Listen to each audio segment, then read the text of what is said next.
Merhaba arkadaşlar, Kübra'nın Mutfağı YouTube kanalıma ve mutfağıma hoş geldiniz. Bugün sizlere bir borcam dolusu zahmetsiz hazırlayabileceğiniz en kolay pasta tarifim var. Çocuklarınız için veya kalabalık misafirleriniz için çok kolay bir şekilde hazırlayabileceğiniz harika bir borcam pastası oldu. Tam tutan ölçüleriyle denemenizi kesinlikle tavsiye edeceğim pastalardan bir tanesi diyebilirim. Tarifimin hemen yapımına geçmek istiyorum. İlk olarak kremamı hazırlayarak başlıyorum. Kremamın tamamen soğumasını istediğim için ilk olarak kremamı hazırladım. Bunun için uygun bir tenceremin içerisine 4 yemek kaşığı dolusu nişasta, 4 yemek kaşığı dolusu un ve 1 su bardağı toz şekerimi alıyorum. İlk etapta kuru malzemelerimi çırpıcı yardımıyla güzel bir şekilde karıştırıyorum. Daha sonra üzerine 1 litre sütümü ekliyorum. 1 adet yumurta sarımı da ekledikten sonra iyice karıştırıp ocağımın altını açıyorum. Yumurta sarımın akını da kekimin içerisine ilave ettim arkadaşlar. O şekilde değerlendirebilirsiniz. Güzelce karıştırdıktan sonra ocağımın altını açtım ve orta ateşte sürekli karıştırarak kaynayıp koyulaşana kadar pişiriyorum.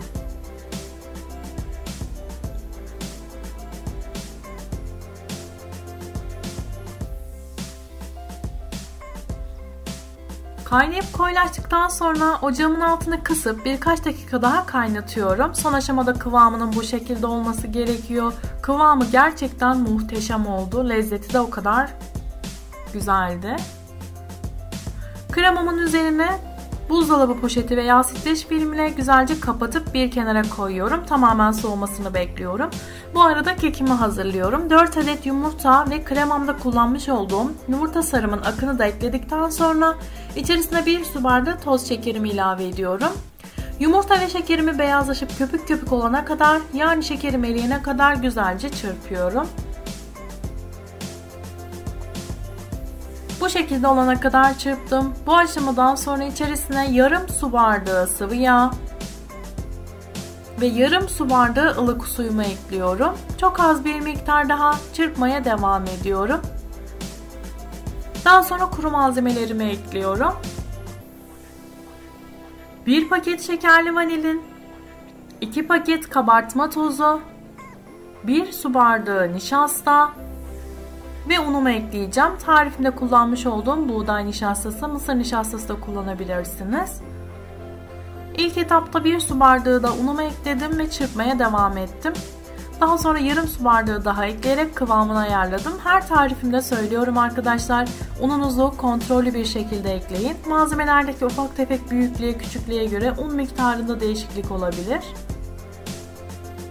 Çırpıcımın düşük devrinde güzelce çırpmaya devam ediyorum. Kekini bu şekilde denemenizi şiddetle tavsiye ediyorum. Nişasta ve ılık su eklediğinizde gerçekten harika bir kek elde ediyorsunuz. Yumuşacık harika bir kek oluyor.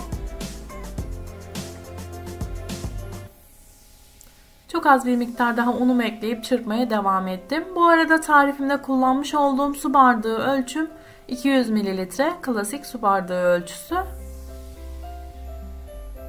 Ben tatlımı hazırlamak için büyük boy dikdörtgen borcam kullanıyorum. Borcamın alt kısmına bir miktar tereyağımı veya margarinimi alıp bu şekilde her yerini güzelce yağlıyorum. Sıvı yağ da kullanabilirsiniz yağlamak için.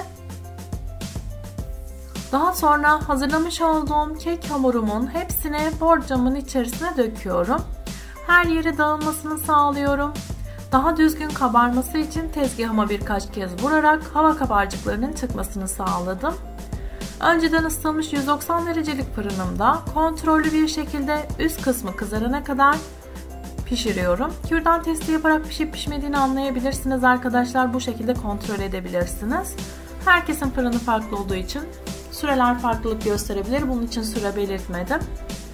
Kekim pişerken kremam da soğumuştu. Tamamen soğumuş olan kremamın içerisine 1 paket sade toz krem şantimi ekleyip pürüzsüz bir kıvama gelene kadar, kremamsı bir kıvama gelene kadar mikserimle çırpmaya devam ediyorum.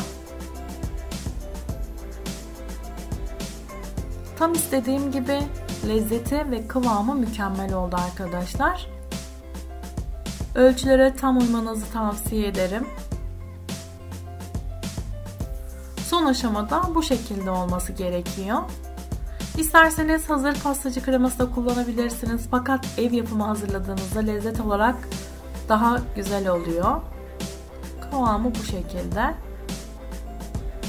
Bu arada kekim de fırınımdan çıktı ve soğumasını bekledim. Soğuduktan sonra veya ılıdıktan sonra kekimi süt ile ıslatıyorum. 1 su bardağı süt ile kekimin her yerini güzelce ıslatıyorum. Kekimiz o kadar güzel oldu ki arkadaşlar, sütü döker dökmez içine çekiyor. Yumuşacık, sünger gibi bir kek oldu. Sütünü hemen çekiyor. Çektikten sonra da kremamı döküyorum. Hazırlamış olduğum kremamın hepsini tatlımın üzerine aldım. Spatula yardımıyla her yerine eşit miktarda dağıtıp üst kısmını güzel bir şekilde düzeltiyorum. Daha sonra tatlımı buzdolabına koyarak en az 1 saat kadar dinlendiriyorum. Vaktiniz varsa daha fazla da dinlendirebilirsiniz. Dolaba koyarken üst kısmını da streç film veya farklı bir kalıpla kapatabilirsiniz. Tatlımı buzdolabından çıkarttım ve dilimlemeye geçtim. Tatlımı bu şekilde dilimliyorum. Tatlılarınızı dilimlerken bıçağınızı çok az bir miktar ısıtırsanız tatlılarınızı daha düzgün dilimleyebilirsiniz. Bu da sizler için bir ipucu olsun. Her dilimlediğimde de bıçağımı temizliyorum arkadaşlar. Bu şekilde dilimliyorum ve 24 kişilik tatlı elde ediyorum.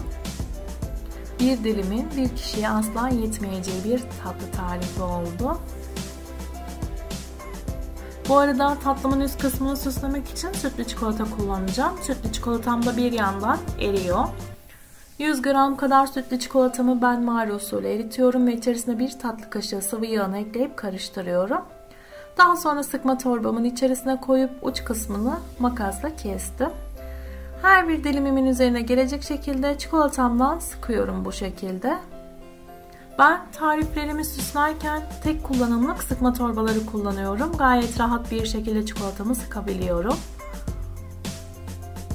İsterseniz üst kısmı için çikolata sosu da hazırlayabilirsiniz. Hazır çikolata sosu da kullanabilirsiniz arkadaşlar. Ben görüntü ve lezzet olarak çikolatayı bu şekilde bu tarife çok yakıştırdım. Her bir dilimimin üzerine bu şekilde sıkıyorum. Üzerine sıkmış olduğumuz çikolatanın tamamen soğumasını beklememize gerek yok. Tatlımız soğuk olduğu için çikolatamız da hemen donuyor ve soğuyor arkadaşlar. Son olarak biraz daha renk katmak için Antep fıstığı tozundan her bir dilimimin üzerine birer miktar koydum ve süsleme işlemini de tamamlamış oldum. Süsleme aşamaları tamamen sizlere kalmış, sizlerin tercihi. Farklı malzemeler kullanarak farklı şekillerde de süslemeler yapabilirsiniz. Tamamen sizlere kalmış. Şimdi tatlımdan çıkartıp sizlere iç görüntüsünü de göstermek istiyorum. Hazırlamış olduğum tatlımın son aşamadaki iç görüntüsü de bu şekilde. Kat kat lezzetli, herkesin çok severek tüketeceği harika bir tatlı oldu. Porsiyonluk bu şekilde servis edebileceğiniz harika bir tarif. Birlikte tadım testi yaparak kekimizin yumuşaklığına ve kremamızın akışkanlığına da bakalım. Yedikçe yedirten bir tatlı oldu arkadaşlar. Çok hafif oldu. Lezzet olarak da mükemmel oldu. Keki de bu arada pamuk gibi oluyor arkadaşlar. Kekini kesinlikle bu tarife tam uyarak hazırlamanızı tavsiye ediyorum. Pandispanya'dan bile daha lezzetli bir kek oluyor bu şekilde hazırladığınızda. Yemelere doyamayacağınız bir dilim yiyenin bir dilim daha yok mu diye soracağı en lezzetli ve en kolay borcam pastası. Tarif tam tutuyor arkadaşlar. Gönül rahatlığıyla deneyebilirsiniz. Şimdiden yapıp deneyecek olan herkese afiyet olsun. Kanalıma abone olmayı ve yeni gelecek olan videolarımdan ilk siz haberdar olmak için zil sesinizi açmayı unutmayın. Instagram sayfamdan beni takip ederek ve tariflerimi beğeniyorsanız beğenip yorum yaparak da beni destekleyebilirsiniz. Tariflerimi beğeniyorsanız sevdiklerinizle paylaşarak daha fazla kişiye erişmemi sağlayabilirsiniz. Beni nereden takip ettiğinizi yorumlar kısmında belirtebilirsiniz. Bu arada altyazıları da açabilirsiniz arkadaşlar.